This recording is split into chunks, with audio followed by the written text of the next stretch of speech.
एक गांव में राम नाम का एक अमीर किसान रहा करता था। उसके पास बहुत धन था, लेकिन वो फिर भी घमंडी नहीं था। वो हर किसी की मदद करता था। उसके दो बेटे थे, एक का नाम शिवा था और दूसरे का नाम गोपी। वो दोनों कुछ काम नहीं करते थे। बैठकर खाने से पहाड़ों का खजाना भी खत्म हो जाता है। इसी तरह वो भी धीरे धीरे गरीब होता जा रहा था। दिन ब दिन वो बूढ़ा और कमजोर होता जा रहा था। उसे उन दोनों आलसी बेटों की बहुत फिक्र रहती थी और हमेशा उसी फिक्र में चिंतित रहता था। एक दिन वो उन दोनों को एक अच्छा सबक सिखाना चाहता था। जब हम अमीर थे तब इस गांव में चोरों का बहुत ज्यादा डर था।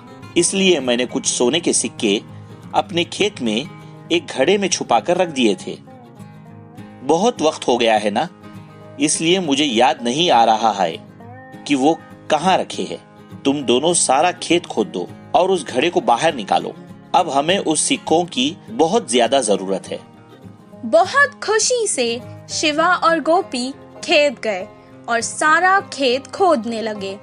कुछ देर बाद गोपी ने कहा, अभी तक हमने बहुत खोद दिया है, फिर भी हमें वो सोने के सिक्कों से भरा हुआ घड़ा नहीं मिला। शिवा ने जवाब दिया, जिधर खोदना बाकी है उधर ही होगा शायद। बिना ज्यादा समय गवाए जल्दी करते हैं। बहुत मुश्किल से उन्होंने सारा खेत खोद डाला, लेकिन उन्हें वो घड़ा नहीं मिला। वो वापस घर आकर अपने पिता को सब कुछ सुनाने लगी। मुझे लगता है कि घड़ा शायद चोरी हो गया है। अब जाने दो, तुम ही बताओ। एक काम करते हैं, तुम दोनों ने इतनी मेहनत से सारा खेत खोदा है ना, तो क्यों ना उसमें कुछ बीज डालकर फसल उगाई जाए। दिया था, इसीलिए उन्हें अब ज्यादा मेहनत नहीं करनी पड़ेगी सोचकर वो मान गए और बाजार जाकर बीज ले आए और उसे खेत में डाल दिया। कुछ दिन बाद बहुत अच्छी बारिश हुई, फसल भी बहुत अच्छी होने लगी। तब राम खेत आया और फसल देखकर उसे बहुत संतुष्टि मिली। उस साल खेती बहुत अच्छी हुई। उन्होंने सारी फसल काट दी और बारिशों में और बोरियों में डालकर घर ले आए। तब राम ने कहा, अपने लिए कुछ अनाज की बोरियां रख लो और बाकी के बाजार में बेच आओ। जैसा उनके पिता ने कहा, शिवा और गोपी ने बिल्कुल वैसा ही किया।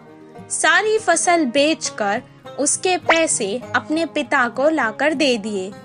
अपने बच्चों की पहली कमाई को देखकर वो बहुत खुश हुआ और कहने लगा, बच्चों, यही है वो सोने के सिक्कों से भरा घड़ा जो तुम दोनों मिलकर हर साल इस खेत से कमा सकते हो।